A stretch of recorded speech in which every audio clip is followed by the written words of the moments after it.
Well, good morning, everyone. Welcome to this TCPA webinar on unlocking the opportunities of larger scale development. I'm Katie Locke. I'm the TCPA's Director of Communities and FJ Osborne Fellow, and I will be chairing today's event. Thanks so much for joining us this morning, joining us on a Monday morning. It's the 1st of March. Congratulations for making it through the first 2 months of this year. It's budget week. It's also the first week after government announced its roadmap out of lockdown. And all of those things combined make it the perfect opportunity to take stock with where we are with tackling the housing crisis, the climate crisis, and delivering on some of the policy and programmes that have been set out over the last 10 years. For over a decade now, the TCPA has been leading a renewed campaign for a new generation of garden cities, those that combine the high design and delivery standards and social justice ambitions of the garden city movement with the effective delivery mechanisms of the post-war new towns, and our sort of forensic work looking at what has been done before through the New Towns programme and elsewhere really led us very quickly to the conclusion that the only way to really achieve that scale of ambition was to combine those principles of the garden city movement, modernised for the 21st century, with those effective delivery mechanisms of the post-war new towns, but modernised for the 21st century themselves, enhanced public participation and addressing the climate crisis as well. And a lot's happened in the last 10 years. There's reference to garden city principles in national policy.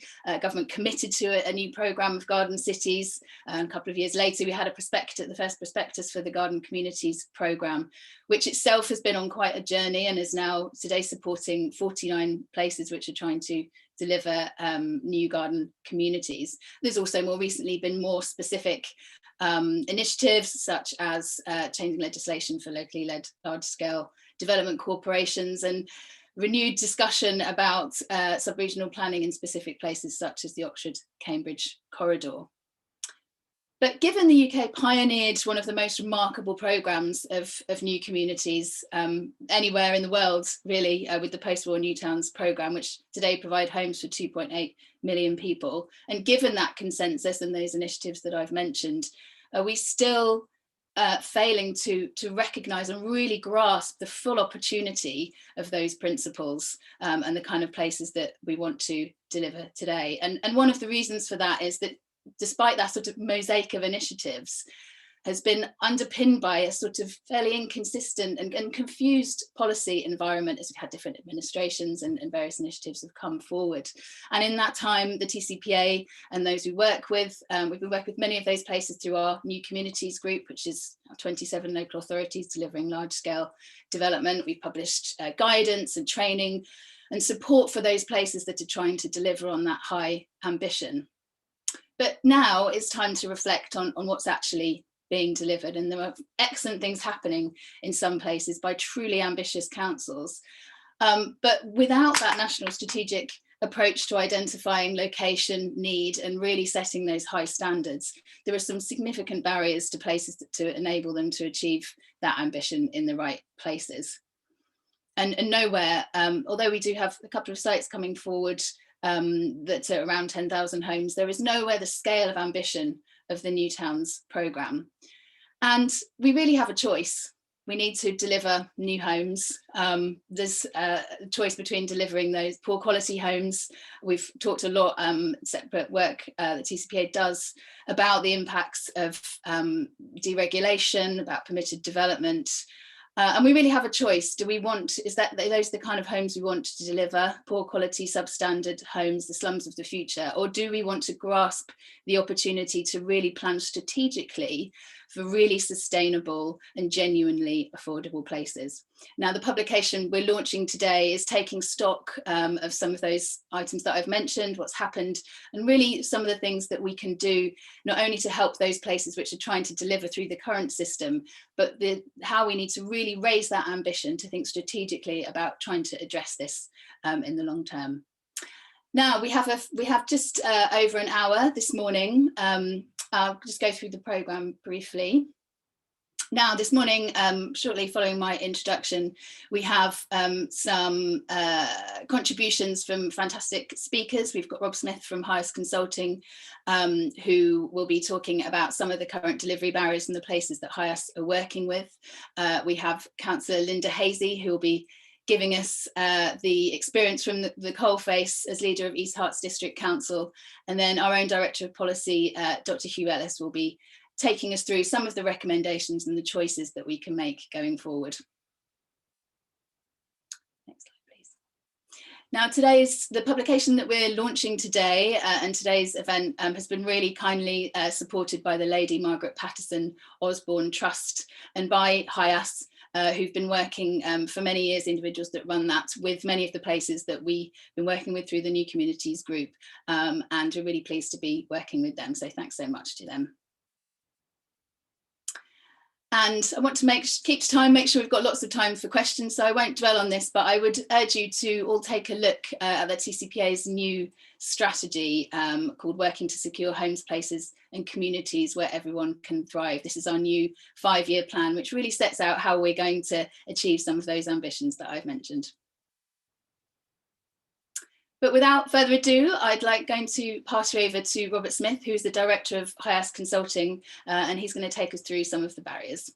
But before he starts, I should also mention we've got half an hour at the end of the session for some questions and answers. There is a chat function on your screen, so please don't wait till the end to leave your questions. Please leave them throughout the session, and we will address those at the Q&A at the end. Okay, thanks, Rob. Over to you. Okay, good morning, everybody. Thank you, Katie, for that. Just in terms of context, I think it's probably useful just to say a little bit that I've been involved in large-scale development for many decades, actually, all my career. And as Katie's mentioned there, the opportunities here are kind of sort of unrivaled, really, aren't they, around how far we can go with large-scale development. And it's partly why we work on these kind of projects and see them as part of the future. And whilst my slot here is actually slightly depressing in that it's talking about some of the barriers and challenges that we have for these kind of schemes, and it draws from a couple of experiences that have gone on in the last few years. I think from our project work and us being out there in the field, we work with committed and passionate planners across the country who really see the value in trying to deliver good quality and long-term type visions for the future. And believe that large scale offers this great opportunity to do that. So whilst I'll raise some challenges, I'd like to sort of think that it's counterbalanced certainly by the opportunity that's out there in terms of delivering quality and delivering growth in a sustainable fashion. I'll talk through a couple examples from projects that have happened around the country over the last few years and then draw back some lessons at the end. So if you move on the next slide, please. The first one I'll talk about is a project in Hart, and if you don't know the geography here, this is a local authority just east of Basingstoke, about 30 or 40 miles west of London. And in this example, the local authority wanted to include a large-scale site for the future, so they established an area of search in their local plan, and were coming forward with that as a future growth location, to be followed by a subsequent development plan document to provide further detail. And they put this in their local plan. They didn't actually rely on it in terms of the housing delivery for their housing need, but they saw it as the future, sort of a potential future part of their future supply. So they put this policy in the local plan and put it through examination. And we all understand the nature of the planning system of how important it is in terms of the local plan process, in terms of testing the deliverability and the feasibility and the sustainability of these kind of proposals going forward. And the challenges often come at that stage. And if the principle doesn't get secured appropriately at that stage, then the things don't progress in a positive way. So in this example, the inspector did have concerns about the approach that the authorities had taken. There were issues about sustainability appraisal, the level of reasonable alternatives that had been tested through there, and insufficient evidence around infrastructure and delivery. And in the end, the councils had to sort of rewrite the plan and take this out through modifications, whilst it was being promoted by landowners and developers, and it had council support to move forward. and they were safeguarding it through the production of a future development plan document and local plan process, they basically had to pull back and stop that work and take it out of the plan, and they'll have to revisit the whole thing again. So there's a huge amount of work was gone into this, all the risk that was taken in there, the promoters were behind it, but they still fell down through the local plan process, and we'll have to sort of revisit proposals as they go forward. Now, it was not without its own issues. Every site has issues in there, and I'm not sort of raising these examples to say that they will have plus points and they'll have negative points, and there'll be different opinions on all sides. This one did have challenges. It's got some major infrastructure in terms of related to the site. The M3 motorway goes through the middle. There's a mainline rail station which has a constraint in terms of barriers and getting the land to work together, but it also provides opportunity in terms of accessibility and sustainable movement, having access to a rail station to the network. So a problem on this one, it didn't get through, and therefore the council are going to have to revisit future long-term plans through the ongoing local plan process. If you move to the next slide, please. The other one I'll just mention is Uttlesford in Essex. Some of you may be familiar of what went on here. Quite a long history in terms of plan making in Uttlesford, and their latest plan, or the plan that went through a couple of years ago in terms of the examination process, was proposing 3 large-scale garden communities, one in the north end of the borough, North Uttlesford, promoted by Grosvenor for 5,000 units, a scheme just to the east of Stansted of 10,000 units by Land Securities, and a cross-boundary scheme with Braintree for about 3,500, I think it was, in the Uttlesford area. And these sites, obviously, as you'd expect, became a key location for future growth, and the council saw them as a mechanism to deliver a step change in quality and sustainability by putting all the infrastructure into these locations and bringing them forward as strategic sites. This one went to examination in 2019, and all of these cases had letters from the examinations outcome in 2020. So they're all pretty recent examples. Having said that, though, they are also under the previous NPPF. The various transitional arrangements affected these, and there have been changes, and policy always changes. Therefore, some aspects may have been picked up through there, but the challenges still remain on some of these. The issues that Uttlesford faced here when they were trying to come forward with this long-term strategy, there were again questions on the sustainability appraisal and how the reasonable alternatives had been tested, and it's one of the big issues and challenges with sustainability appraisal about how far you go with testing reasonable alternatives in the frame of the current plan system. Some of these sites obviously related to important infrastructure, so those rapid transit networks were required to provide sustainable choices around movement. The inspectors here were unconvinced on that because the detail of these schemes wasn't there just yet. It was something that would be delivered over decades to come. Because there wasn't sufficient detail, there was a lack of confidence from the inspectors' view on that. Trajectories, the inspectors were pretty reluctant around the speed that these would come forward and the amount that they would deliver over the time frame. And viability became an issue for the council here. They had viability evidence on the table, but the inspectors felt it was too high level, it was too broad brush, it needed to be supplemented by discounted cash flows and all kinds of other aspects. There are a couple of other things the inspectors threw at them. They didn't like the idea of these were coming forward in the same way as Hart, that there would be areas for future growth to be followed by site-specific development plan documents. Inspectors weren't too happy with that. They wanted to actually see boundaries. We've gone beyond sort of broadly identifying on a plan. They need to see an actual boundary for where these things might be. But obviously master planning would have to come in the future to support the DPDs.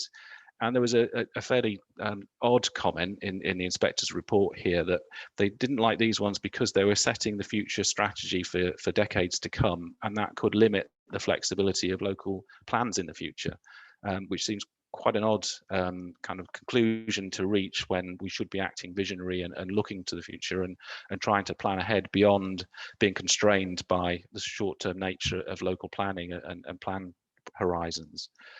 So quite a challenge was posed on there. If we move on to the next one. And the final one to talk about, some of you may have seen some of the commentary on this over the last year or so, but North Essex, there were 3 authorities bordering Uttlesford on the western boundary there. So it's Braintree, Colchester and Tendring, who were all working collectively together and shared the same ambition for future growth they were putting forward 3 garden communities, which were all cross-boundary between themselves and their neighbours, and very large sites. So the West of Braintree one, which included part of the one in Uttlesford, was up to 13,000 units. The one in the centre, Colchester-Braintree borders, was 21,000 units, and the one on the east is up to 9,000 units. So almost 40,000 new homes were being promoted through an approach on garden communities going forward. And the councils saw this as a way to try and do better than before, and the piecemeal standard approach to development around putting urban extensions and kind of layer upon layer of growth on existing settlements. They saw it as an opportunity here was to create some standalone places with their own infrastructure and their own employment opportunities and their own open spaces, and move that forward. This one had a similar difficult process through the local plan process, similar to Uttlesford. In fact, the Uttlesford inspector's letter landed a couple of weeks before the examination hearings were to reopen on this one. This plan was examined first in 2018, had further hearings in 2020. Considerable questions were posed around some of the evidence that underpinned these. So there are aspects around the infrastructure. Again, this one had rapid transit connections to link it into the sub-region and also into the major towns. There was cost work done, route work done, but the inspectors weren't convinced that that was robust enough to take that forward. There are particular questions around build-out rates to sort of how much they could deliver within the timescales of the local plan. And it really came down to deliverability was one of the main problems. So there were issues around assumptions that were taken here on contingency. The inspector required 40% contingencies on all costs to be put in there, discounted any view of inflation having a role in viability, and looked at the competitive returns test to landowners. And this from the old MPF, and this has changed to the existing use value plus premium approach now, but there's still the basis that landowners need to be given enough return to be able to move forward in the inspector's eyes. And this was in a similar case where landowners and promoters were promoting these sites, were confident that they could be delivered. The councils had shown the vision and leadership to move these forward, and it was, it's controversial, it's difficult, not everyone agrees, there are multiple opinions. The local communities where these are located rightly had concerns and voiced those concerns at the examination hearings. And the inspectors basically came down to the fact that he wasn't convinced that 2 of these garden communities were deliverable, and therefore requested them to be removed from the plan through modifications. So the councils are now left that they have 1 garden community moving forward, the East of Colchester scheme, but the other 2 were taken out of the plan. And are sort of moving forward on that basis, and we'll have to return to the long-term vision through the next round of plan making when they get to that. So final slide, please. So as you'd expect through here, there's a lot of commentary from these projects, and in particular on the North Essex one. So various consultancies had their opinion around this as to what this meant for large-scale development. Is the bar being set too high? Are the infrastructure requirements and the deliverability constraints, meaning that when you look long term, are you able to do that with a level of certainty that some people expect to be there? MHCLG responded to it as well in terms of questioning whether large sites could get through the examination process, such as these, with this level of vision and ambition. And there have been changes to NPPF since then. So there was the footnote to paragraph 72, I think, which recognised that long-term infrastructure might not all be known up front, and therefore some flexibility is required there. And there's the recent change through the consultation currently around local plans being able to be visionary and look to 30 years and beyond around what's possible. Sorry, there is one more slide. Next slide, please. So where does this leave us? And I've talked through this, so I won't dwell on this, to be honest. But there is an issue and a challenge to all of us, I think, around bringing people with us on this journey in terms of those people who believe that large scale is the right solution or part of the solution going forward. One major problem is where can we look and prove to people that this is actually going to deliver what the aspiration is. There's not a lot of good practice out there. There's bits around and there's bits in different areas, but that doesn't help the public trust, because what people see is the housing estates, the developments that are kind of piecemeal plotted onto existing urban areas. So we need to show people sort of what can be done through a comprehensive approach and how that moves forward. And when you look back to the old New Towns programme, you have an example of that, but we don't have many over the last couple of decades. It is sensitive. cross-boundary working is difficult between authorities. That this issue of the sensitivity does mean it's quite difficult through the policy making stage to have meaningful engagement with everyone. And to be honest and fair, not all local authorities adopt it in the right kind of spirit and try to work with that. But then it is people disagree with the principle of these kind of developments, and until you can kind of convince people that it is a better solution, it is always a challenge there. The local plan model is, as we've seen through those examples, can it address the needs of this system? Can it look really long term? When we have these requirements for detail around evidence, is that too much? There will always be uncertainties when you look forward. We don't know what next year is going to give us, let alone 10, 20, 30, 40 years time. The Colchester, one of the largest scheme there was over the modelling, the financial modelling that had to be done to that went over 80 years. So it was difficult to plan for that. Hard to be visionary and forward-looking if there are these constraints that are there. Delivery models is key. Can we leave it to the private market, or do we need new models in there? We know about shortage of skills and capacity. Everyone knows about that. And the fundamentals of the financials. Can the private sector deal with this? It often has to rely on the public sector to provide infrastructure funding to make that work. Is the position on land value fair and equitable? How do we get this to work right? Is there sort of problems at the moment? It's not quite working, so we need to move forward. So apologies, that's probably slightly negative take on things, but hopefully the further speakers will bring this forward in terms of how we move forward positively. Thank you. That's great. Thanks, Rob. Some really lots of stuff there, lots of barriers touched on, which we can come back to. Really useful to see some of the current experience of places that are trying to deliver new communities through the current planning system, some of those live examples. I'm going to move on quickly. I want to make sure we've got lots of time for questions. So I'm delighted to introduce Councillor Linda Hazy, who's the leader of East Herts District Council, which amongst other things is planning for Harlow and Gilston Garden Town. We've worked with Linda for many years, and Linda, over to you. Thank you very much indeed. Yes, as Katie said, I'm the leader of East Herts District Council, and I've been very, very deeply involved in the development of the Harlow Gilston Garden Town. The Garden Town itself was designated as such in 2017, and it constitutes 3 local planning authorities, so that's East Herts District Council, Harlow District Council and Epping Forest District Council, plus 2 county councils, Essex and Hertfordshire, and 2 LEP. So it's actually a very complex group of people who are all have aspirations for making sure that this is going to be a great place. Gilston is ultimately the garden town will develop and deliver 23,000 houses going into 2030, 2040. But the first development that will come forward is Gilston itself, which is in East Herts totally. And this will be for a development of 10,000 houses in 7 villages.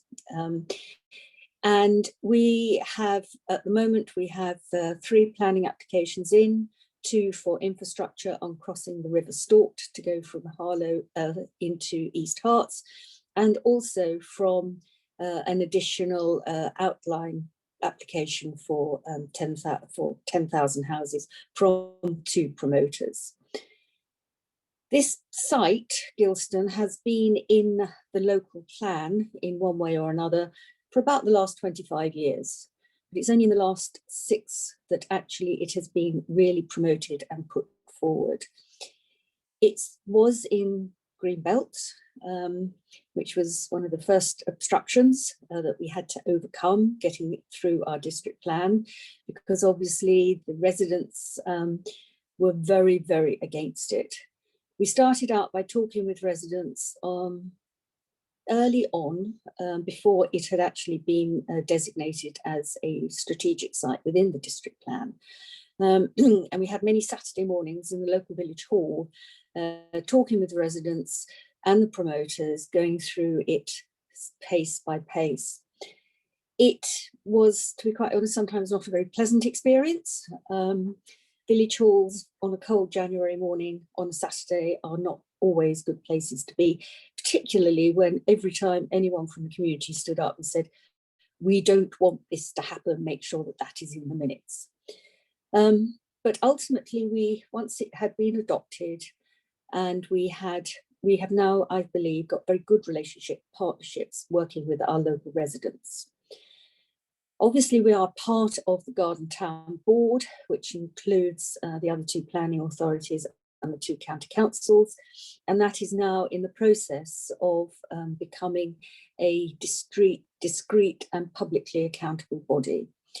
We have an independent chair in the guise of Guy Nicholson, and he is passionate about making sure that we get high quality Garden Town principles development in all the sites which are around Harlow.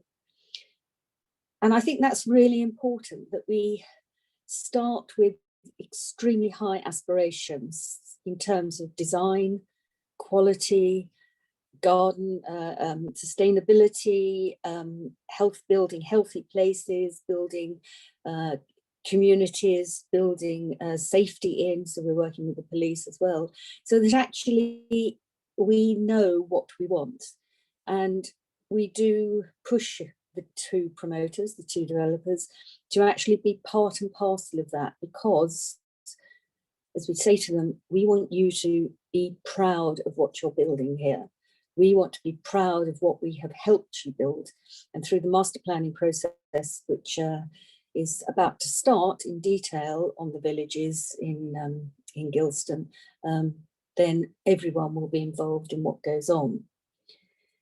I think in Hertfordshire itself, obviously Hertfordshire is one of the areas where the first garden towns were built. So we have Letchworth, Welwyn, Stevenage. So I think it's important that we do continue the history of building high quality developments within Hertfordshire. And through that, we have been working through the Hertfordshire Growth Board, all the 10 boroughs and districts plus the county council, to look at ensuring that the growth within Hertfordshire, which is some 100,000 houses coming forward up to 2033, is exactly what I've been talking about earlier. We have very good cross-border relationships across all political colours, and that's our main ambition, is that the Gilston and all the policies from there are other garden communities coming out at Hemel Hempstead. All the growth we want to be is of very high quality, and that includes sustainable transport and mass rapid transport development along the A414. We're also keen to start looking at developing joint strategic plans for when we all start going into the next plan period, because again, that will give us a foundation of commonality, which is over and above the duty to cooperate. I know my colleagues in Uttlesford well, and in Essex.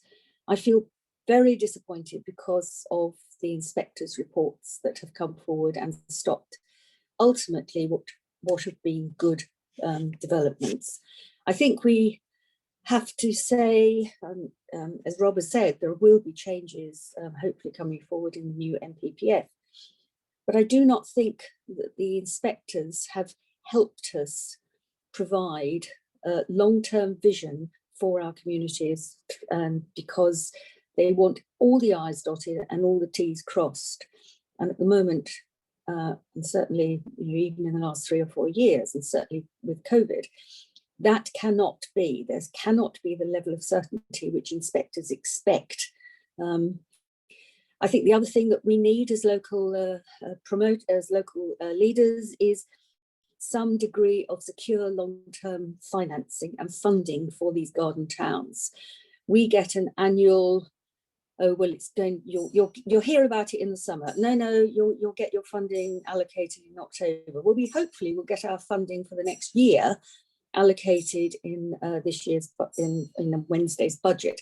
However, you cannot run these big projects, expect high quality individuals to come and want to work with you if we cannot guarantee that those placemaking jobs are actually secure going forward, at least for 5 to 6 years, getting those projects off the ground.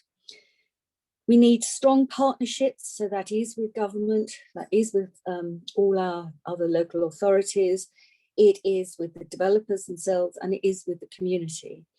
So there's a lot going on at the moment.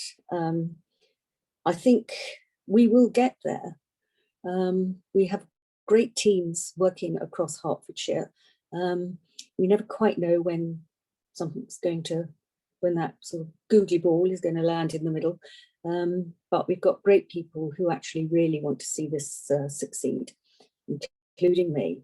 Thank you. Many thanks, Linda.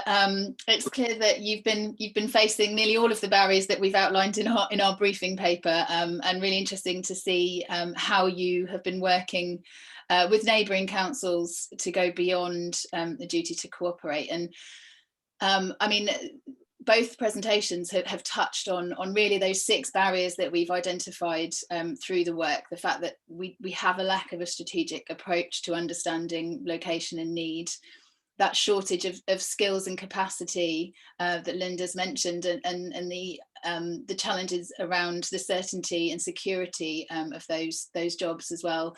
In some of the larger schemes that we're working with, it's astonishing. In some of them, I think there's 2 full-time members of staff managing a hugely ambitious project for a new community. You compare that with the new town development corporations, which had thousands of members of staff. We've also touched on the inadequacy of the local plan model for managing that large-scale, longer-term approach to growth. The failure to provide adequate financial support and clear land value capture models. We'll come back to that in the questions.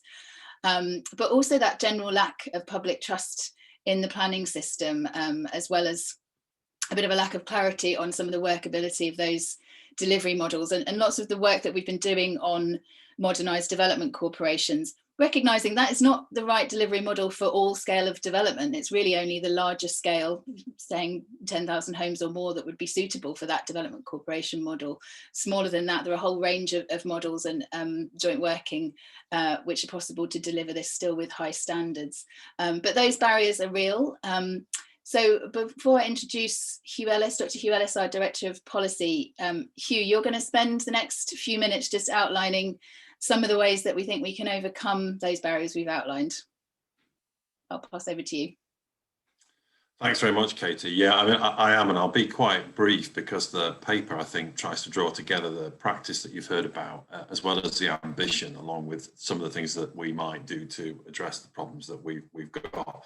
But I would just start by saying that it is remarkable that people on the ground are achieving, I think, despite the system, not because of it. And I have to be absolutely straight that I don't think that the planning reform agenda is going to help in any way at all in dealing with this fundamental choice that England has, which is, you know, what we're doing now in many places is of very poor quality and leading to some pretty terrible outcomes. So if we're not going to think strategically about housing, if we're not going to put quality and social inclusion at the heart of it, then the question is, what are we going to do? Because this development is happening anyway.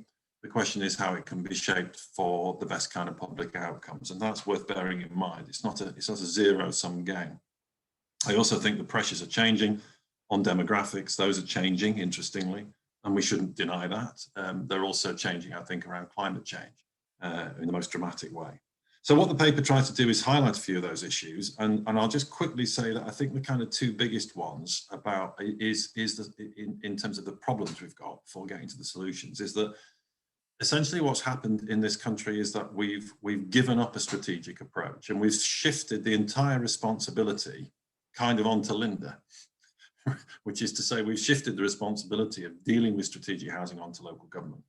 And that balance of risk and reward and political risk is now basically confronting district authorities and other authorities in growth areas. And that can't be. The success of the new towns was based on a relationship between central and local government.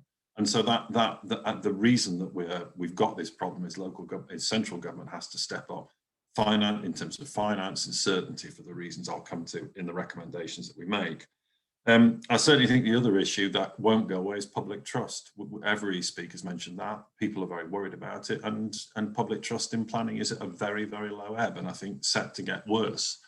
So let's not hide that under the carpet. We have to have a system that is robust. People have to be at the heart of that, and you can't build without consent.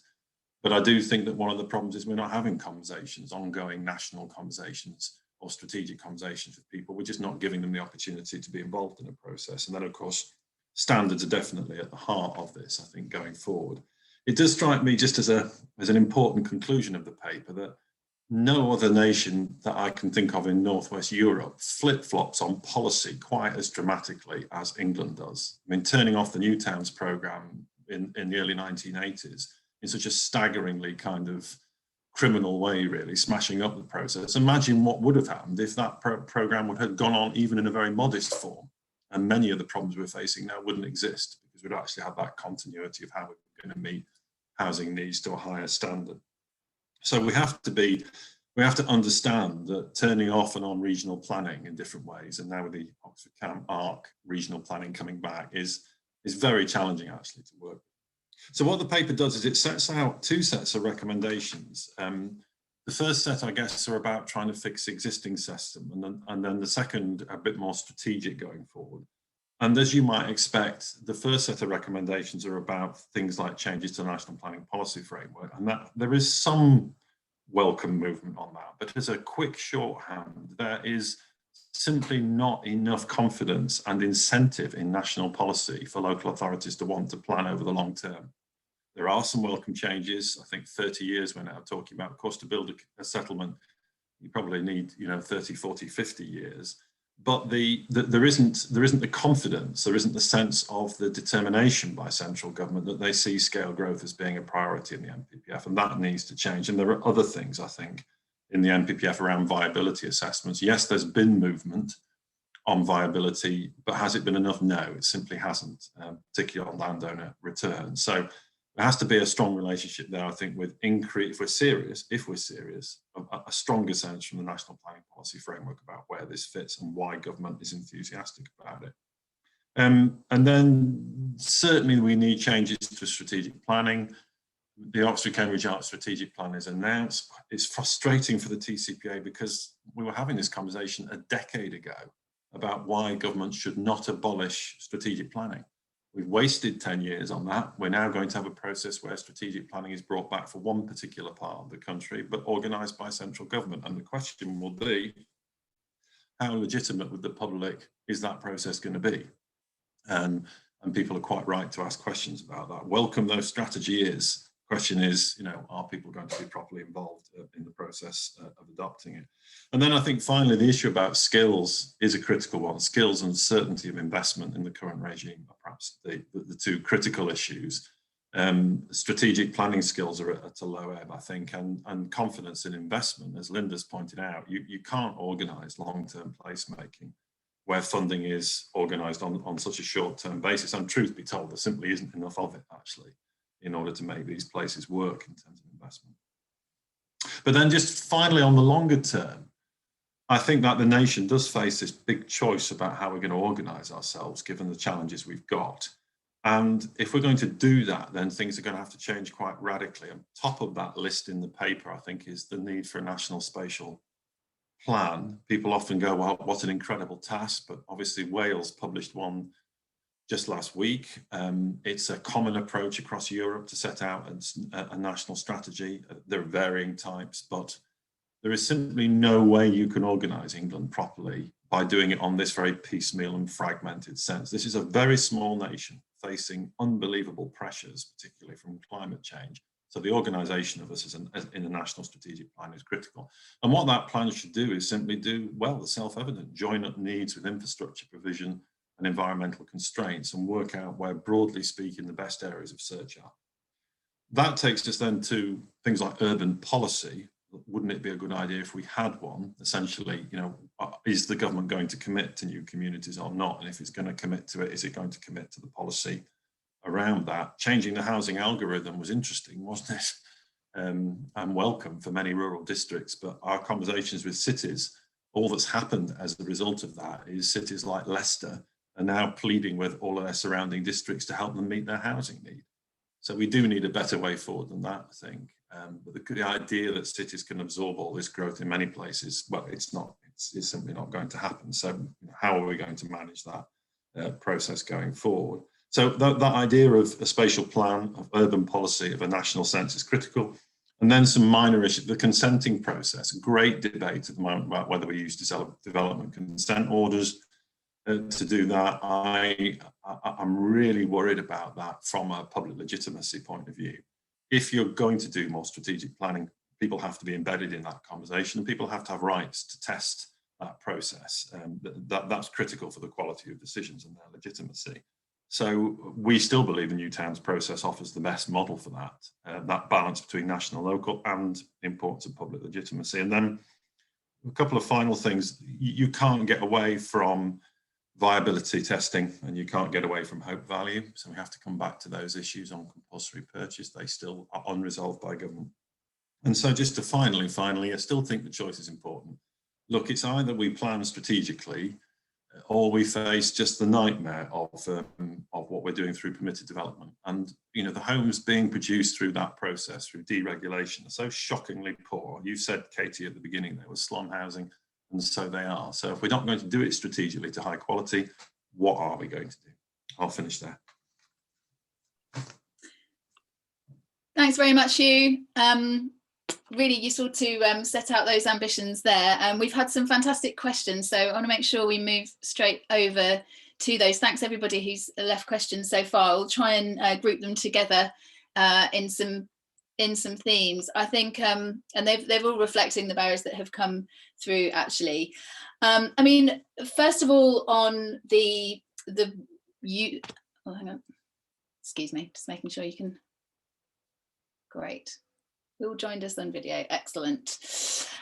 Just in terms of the ability of the current planning system to deal with this scale of development, there's been several questions about PINs and the examination process and the suitability of that for managing this longer term approaches to growth.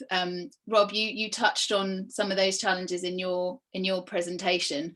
What changes do you think might be useful to the examination process to deal with this scale of development? It's not a particularly easy question to answer. I know probably PINs have had a bit of a kicking through these sessions, I guess, here, but I think we talk about that just because it's so important that the principle of these is tested through our system, through the local plan examination process. And the inspectors are there to do a job to hear all the arguments. So, you know, this is an important part of our process to make sure that all opinions can be heard and they can be judged in a rounded fashion. I think what is difficult for the large scale sites, when you have debates around things like viability and infrastructure planning and deliverability, some of the examinations I've sat in where we've had reams of evidence and technical work, cost appraisals going down to square meterage of different types of things, pipe work and all sorts of stuff, and then multiple scenarios around viability. It's really quite hard, I think, for an inspector to be able to grapple with that and take an informed view of what he's being told, because he's probably getting a lot of information from different perspectives, which is saying different things. I think one thing that kind of comes out to me a little bit is that there has to be a kind of a rounded view taken of things. I was quite struck in some of the examples there that it ends up being quite a narrow perspective around the most pessimistic view of the future. So things are assessed on history, and not all history is great. Therefore, you know, if we're trying to be more ambitious and more visionary and create quality, you can't necessarily look at some other comparisons. And maybe there's too much onus on looking at evidence that is based on things that are just not really as relevant as they should be, to be honest. And you need to look at it in the round in terms of thinking about the opportunity and the scenarios that are there, and not just take a narrow view. So say on viability, if you slow a scheme down, if you fill it full of contingencies, you know that these things are infrastructure heavy up front to get the quality in. If you do that and put a high interest rate on, yeah, viability is going to be really, really difficult to show there. But if you think about, well, actually, we're going to delivery structure here that might enhance delivery rates, placemaking, there is evidence out there that it creates value and quality. We can move forward. We know detail around some of these infrastructure items, and we can narrow down some of these uncertainties, but there will always be uncertainties. So I think that's probably the key sort of overall message around understanding of flexibility, and thinking around sort of the opportunity rather than just the negative perception, and maybe that drives some of the thinking here in the examination process. Okay. Linda, you mentioned a slight frustration with the examination process. Is there anything you'd like to add to that point? No, I don't think so. I think we just need to know that actually the quality of the inspectors who are looking at it actually aren't going to just count the number of pencils in the stationery cupboard, but they're actually going to look at what the stationery cupboard has to look like for going forward. And life is moving very quickly at the moment. You know, digital is now embedded in everything that we have to do. So making sure that all those long-term visions for what our communities are going to look like in terms of technology that we haven't even got a clue what it is going to be, has to be part and parcel of that flexibility for letting us all just get on with it. And if you've got an ambition to do it, then, you know, let's give ourselves a little bit of freedom. And as Rob said, we can't always say what history is not always a good definer of what we've got coming in the future. Okay. I mean, you touched on how large-scale development is unique in the sort of scale and the length of time it takes to sort of plan and deliver these things. And of course, one of the key issues which you touched on, Rob, as well, is about viability and how you account for that in such a long-term process. And one of the questions we had was about the viability of these larger scale schemes. Hugh, is it possible to say that there is enough value available to make these schemes viable and deliver on the high standards of the Garden City Principles, for example, where it's not a magic money tree? Where does that value come from? Well, I think that's right. It isn't a money tree, and all of the detailed work has demonstrated that the success of the new towns was a combination of that really powerful model of land value capture, but of course also of those long-term loans, ultimately, that were paid back. I certainly think that we can improve the situation on viability. I mean, partly I think the changes to the planning guidance and the NPPF mean that we can right price land much more effectively. So if you set high standards, landowner expectations will decline. But I think the critical difference in both, whether in this debate about the current inquiries, is the link between a powerful delivery body and the ability of that body to decrease uncertainty and risk. And in these cases, very often we're putting the delivery body as a second question after we've consented. And that creates a whole series of uncertainties and open questions about how delivery will take place. And the lesson of the new towns was you have an incredibly powerful delivery body and a development corporation, which is essentially accepting and managing that risk over time. And that makes that's a defining feature of their success in terms of how they were delivered. So I think I do feel confident about that, but at the heart of it, government has to get into the business of trying to define what landowners should get back out of this process and how far we should be using development corporations to deliver. And those questions are not resolved. And so without the resolution of those questions, people on the ground are going to be dealing with high levels of uncertainty, I think. So thank you. That's really useful for places which are in a position to think early on about how that viability and before those land deals are done. What about all of those places which are at a later stage in the process but are really keen to meet, for example, high ambitions of the Garden City Principles, but perhaps when those land deals have already been done, what can we do to help those places with the viability challenge? So you're going to give me the hardest question, and that you and I have both talked about this. The way that effective land value capture can only work really effectively before the land deal is done, isn't it? That's the advice. And so many people come to us and say, how can we deal this at this late stage? And you're tempted to say, well, you wouldn't start from here. I mean, it's possible to do something about it. It's possible to affect some change, but essentially, this whole model depends on there being a strategic ambition on quality and location up front, I think. And then the challenge with also the recognition, I think, Katie, that you can't do all of this, can you, simply through land value capture in most places. And the amount of money that was bent from investment strands in the New Towns programme, from other investment on social housing or on infrastructure being bent into that programme from central government. So the heart of it, I'm afraid to say, is you want to build great places, you know, you're going to have to put that investment up front. The tragedy of it is that we think, I think, as an organisation, that those investment streams are out there at the moment. Actually, there's a lot of institutional money out there, isn't there, looking for a place to go. But if you can create certainty for them, you could have a very virtuous circle. certainty is only going to be generated if investors feel that they have a body capable of delivering over 40 years, 50 years. Okay. I'm going to touch some other questions about delivery, but there's also a lot of questions which relate to the point about a strategic approach to identifying location and how that relates to infrastructure planning and delivery. Some reports are challenging that the location of some of the larger scale developments are not consistent with ambitions for meeting our zero carbon commitments, for example, particularly in terms of transport. And so there's a real challenge in how to address that, but also strategically across the country. There's a lot of criticism that new development is focused in the southeast of the country, and what does that mean for the rest of the country and the rest of the UK as well.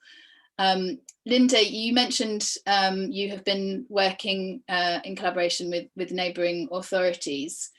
Perhaps what lessons would you have in terms of how you can try and draw together planning for infrastructure, such as sustainable transport, alongside the broader requirements of new communities? Well, I think the first thing is to take all the lines off the map, so that you're actually looking at the geography as opposed to some pretty false local authority red lines. And I think that's where we've been very good in Hertfordshire.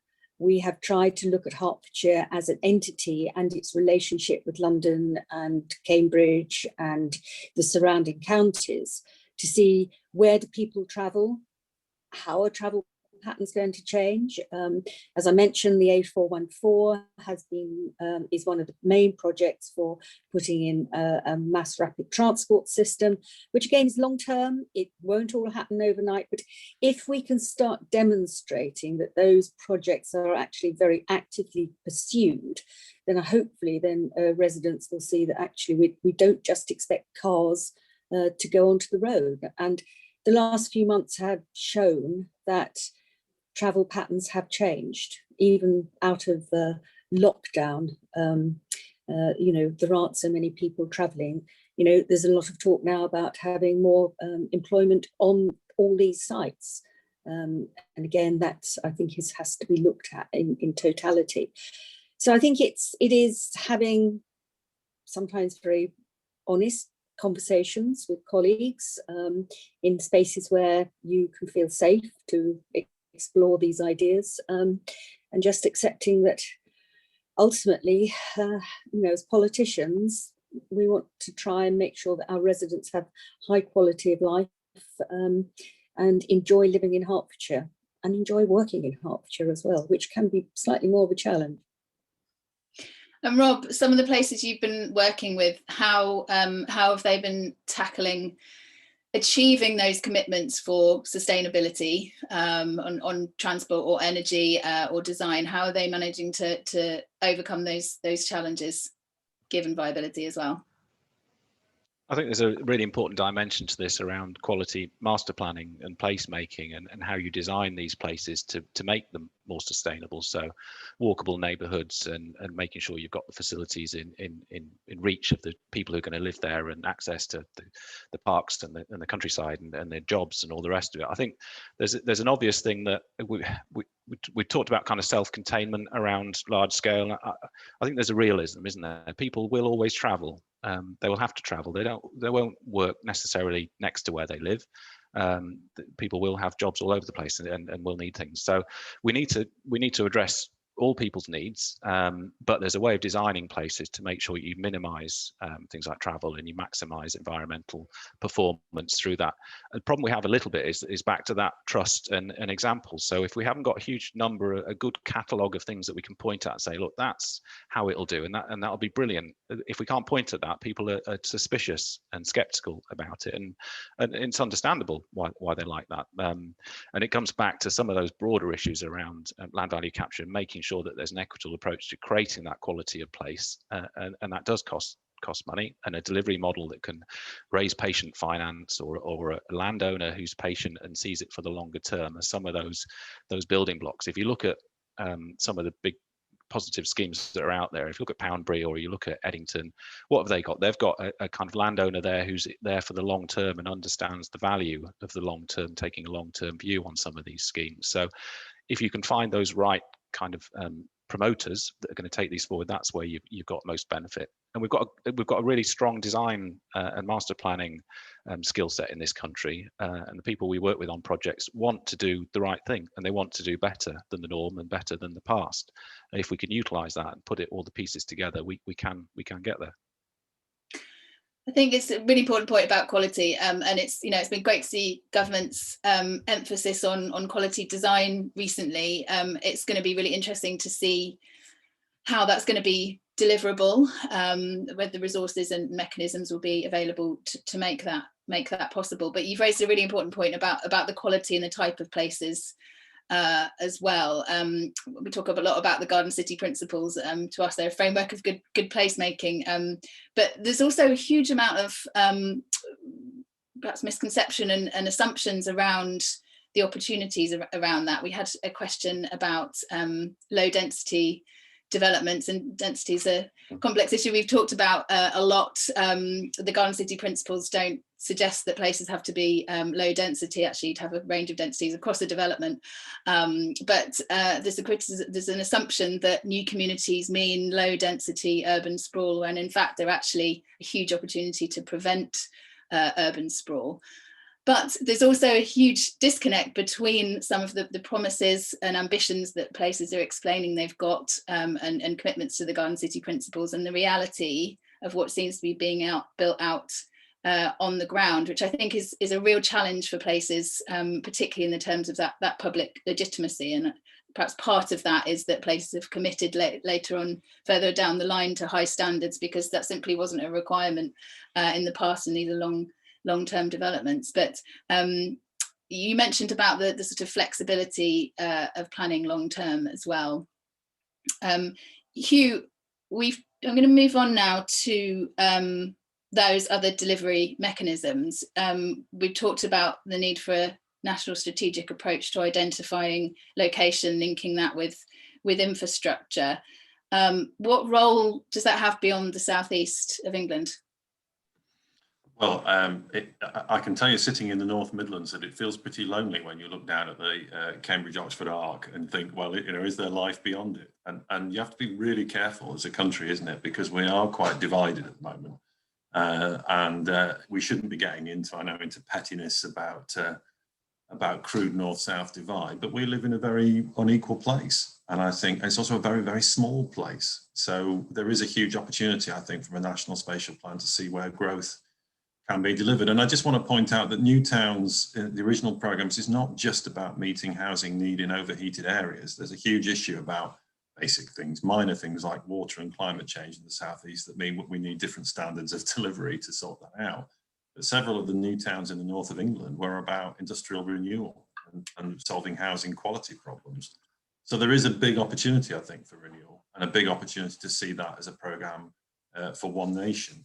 But I'm just posing the question. There is no sign of that yet, and that's the most extraordinary thing. There's no sign of that wider programme that would actually join those things together, and we desperately need that. But if Wales can do it, why can't we? It's actually not a complicated process. It's worth looking at their plan from last week. Wales can do it, why can't we? That's a nice line. And some of the comments have been asking whether new national guidance on new communities would be useful, but also in terms of delivery. We've talked a lot about TCPA has talked a lot about the New Towns programme, modernising that, but there are other suggestions too. There's been a lot of talk about the NSIP regime, for example, and the suitability of that for delivering this type of development. Hugh, I will go quickly back to you on that, because I know that's something that's in the paper. So perhaps would you like to respond on that first? Just very quickly. I mean, look, it's really frustrating for us. The answer to this question is a modernised New Towns Act,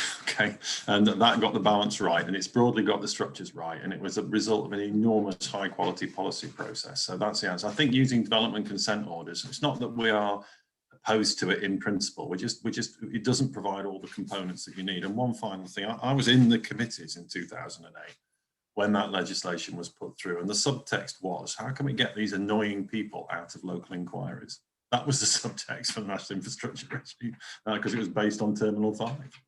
And I just don't think you can go down that route. I don't think you can marginalise people's voice in the process. You have to have a Rolls-Royce system for consent, and the New Towns process and the public inquiries that went with it are important for independent testing. So, we think that's the answer to the question, Katie. I think, and having thought about it for 10 years, the question now is not, how to do it. The question is whether anyone wants to do it. That's a political question at the end of the day, isn't it? Does national government want a comprehensive programme of new places or not? Will it pay for it? Will it organise it? Will it set the policy for it? If it doesn't, fine. If it does, well, crack on. Okay, well, there's a certainty of view there. Thank you for that. Rob, how would you feel about other mechanisms such as the NSIP regime and development consent orders? Well, there's probably a separate kind of question somewhere in there between what is the consenting regime and approach in terms of getting permissions and things, which then it might be slightly separate to how you then move it forward in terms of delivery, although they can be related depending on what model you take. I mean, it's hard, isn't it, to kind of try to narrow down into one model here. I think if you have the right ingredients around, then you can work through different models. So if you've got the right kind of landowner with that legacy interest, if you've got the right kind of development partners, if you've got the right kind of patient investors, you may need to fit that together with some sort of public support through some infrastructure funding. So you could create a joint venture or a special vehicle to take something forward. It might not need the full architecture around a development corporation, albeit that gives you extra power if there are issues. If there is a land assembly issue or a delivery or planning issue, whatever, then maybe some of those extra powers can help you with there. So I guess I'm just saying that there may be different ways of doing it if you've got the right ingredients put together there. The whole consenting thing is obviously going to be going through a process of a further evolution, isn't it? The planning white paper set out its ideas around growth areas, and it seems that they're the most aligned to what we're talking about here in terms of not large new sites. But there are concerns there about how fast that would go, how much detail. When we've talked about the level of detail and scrutiny that these schemes need and get through the process, is it feasible to really think about new settlements in the planning white paper's current proposals? I think not. So I think there'll have to be some changes coming forward there. But then again, going back to Hugh again, the New Town model and the master plan that fits around the development corporation is a nice sort of neat way of packaging everything together through there. So there are various tools out there that can be deployed, I think, depending on the circumstances you've got on each site. That's great, thanks. And Linda, I guess two questions related to that really. Firstly, how East Herts has explored what the different sort of options are for delivery, and given the challenges you've identified around consent and delivery through the current planning system, what change or changes would you ideally like to see through planning reform and the NPPF, which is also being revised? What key changes would you ask for? Well, we as a Garden Town board, which comprises the 5 authorities, we did consider the various models of governance for ourselves, but also for the implementation of the development of Garden Town. At the time, which was, we looked at it just over a year ago, we felt that it was not appropriate as a Garden Town that we needed to go into a development corporation. The board itself is not decision making. The authorities themselves are the decision makers. So the policies which are developed for the Garden Town all will go through the procedures as specified for each of the authorities to be adopted. And once they've been adopted, the SPDs, the visions, the guides, etc., are then the documents that are used by the planners for the promoters.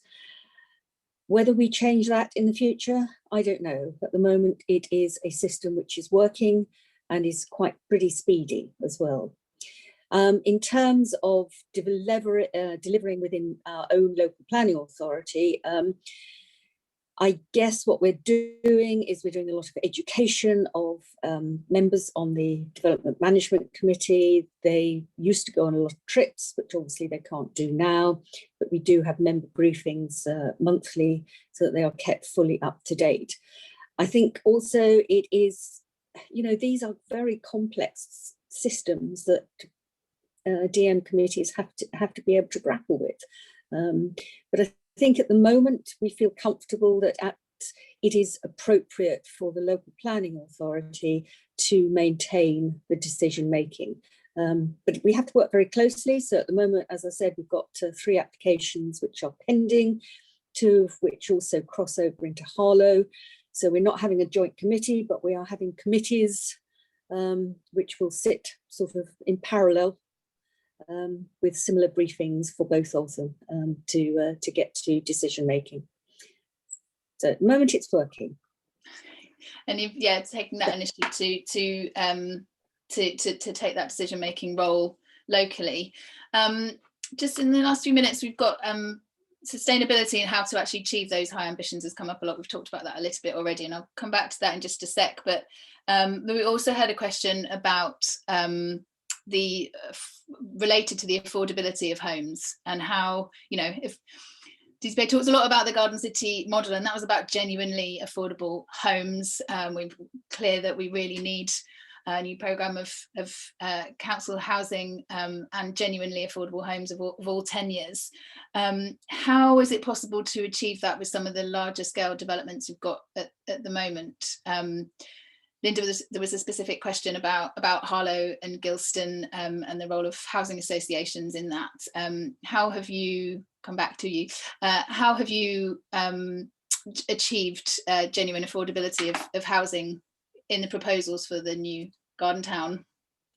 Well, we have a policy of 40% affordable, which may change into a mixture of affordable and social rent.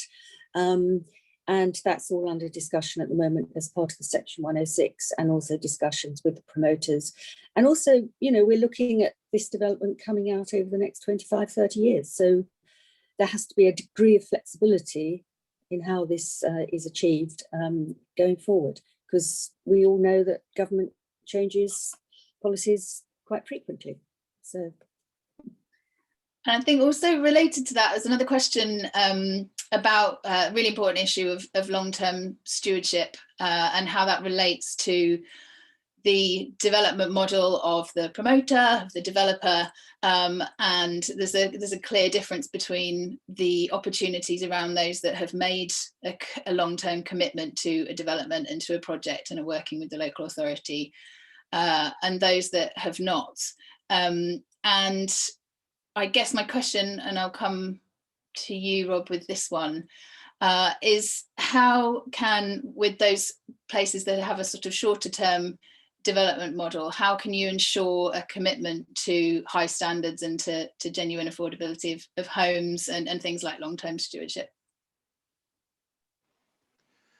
Well, I think Linda's raised the issue of policy control, but I think we all know the limitations, should I say, of policy control. And when we've seen large-scale sites come forward over history, when there's a viability issue, what's the thing that gets clobbered first? It's the affordable housing that gets brought down. And there are many large sites around the country that have got the first phase of a 10% affordable housing or something just because they can't afford it. So it's a real problem there, and it comes back to the whole viability debate, doesn't it, really, around sort of making sure that the costs of schemes are properly factored into everyone's mindset when these schemes are at their formative stage. And the policy environment, the national policy environment, and the MPPF and PPG on its viability paper is trying to do something about this to make sure that schemes have all of the infrastructure and all of the policy requirements understood so that they're factored into land prices in this existing use value plus premium type approach. But it's too early to know whether that's going to make any impact, and I'm not sure it will, to be honest. There's a market out there in terms of landowners' expectations and their advisors and their history and what's happened before. There's a huge environment there to change, to try and get mindsets in a different place, and I'm not convinced it's going to happen just by changing these sort of wording in the national policy to make it work. On stewardship, the same issue applies to some degree, because the most successful stewardship models that we've got, if you look at the Parks Trust in Milton Keynes, whatever, we're all set up with huge capital endowments to get them up and running, get them going. So there's a big capital outlay at the front of the scheme, which again is back to the viability and making sure that's priced into the value of land. And this might come to, there's been another question posed about why I mean, we're in a world where government does dip its hand in its pocket fairly regularly to put cash into strategic infrastructure related to large-scale sites, and it tends to be for transport-related aspects, be it road accessibility or whatever. So a longer-term approach to infrastructure funding that captured all of the infrastructure and understood it over that long term would make a massive difference, rather than getting to points where you know you have a viability problem and the government kind of finds a fund or generates a fund and puts it into the scheme to make it work. Wouldn't it be better if we could start from the outset with these schemes, knowing all of the requirements, which include sustainability, include affordable housing, include transport, and include stewardship, and we have a proper future look at what these schemes need, and if it needs a public-private partnership approach to infrastructure, which it probably will, then let's set that out at the outset, rather than trying to tackle issues and problems as we go every decade or so with schemes. And it comes back to public trust again as well, so that when people do see renegotiation of Section 106s and affordable housing getting stripped out and things like that, that really doesn't help, does it, in terms of trying to sort of convince people that actually what we're trying to do here is something better than the norm, and it is achievable, but it needs proper strategic thinking. Absolutely, thank you. I think that's a really useful summary. Before I sum up, Hugh, is there anything else you'd like to add on that? No. Okay. Well, I think really keen that we end on time. Thank you so much for all of those questions and all of those answers. Thank you to our panel. I think really clear messages that have come through from today's discussion, which Rob has just summarised wonderfully, about thinking early, thinking long term, but really importantly as well, not only the ambition of making sure we're raising the ambition of local authorities to commit to high standards early on, but making sure the mechanisms are there to enable viability to be such that we can actually pay for that. And what's really come through strongly is that none of this is going to happen unless government really takes a stronger enabling role. Decisions need to be led by local authorities, but it's really essential that government takes that enabling role to de-risk the process for local authorities, for the private sector investment as well. Otherwise, we're not going to achieve the high ambitions that we know we need to make. Many local authorities have declared climate crises. We have an opportunity to plan strategically for really high quality, genuinely affordable, zero carbon new communities, or we can meet our housing requirements through deregulation and permitted development. We have a choice. TCPA will continue to explore the opportunities and challenges around that, and we really hope you will have a read of our paper. It's available on our website now. We'll send you a link to it, and continue the debate and discussion with us. So thank you so much to everybody that has joined us today. Fantastic numbers that we've had for a Monday morning. A huge thank you to Rob and Linda for coming and speaking with us today, and to Hugh as well, of course. And huge thanks to HIAS and the Lady Margaret Patterson Osborne Trust for supporting today's event and our publication as well. And do join the TCPA if you're not already a member. We would look forward to continue the discussion with you. There is the publication, and yeah, we'll be back with a programme event soon. I think we'll be circulating a recording of this session to those of you that have attended, but please do get in touch to discuss it further. Thanks so much. Bye bye.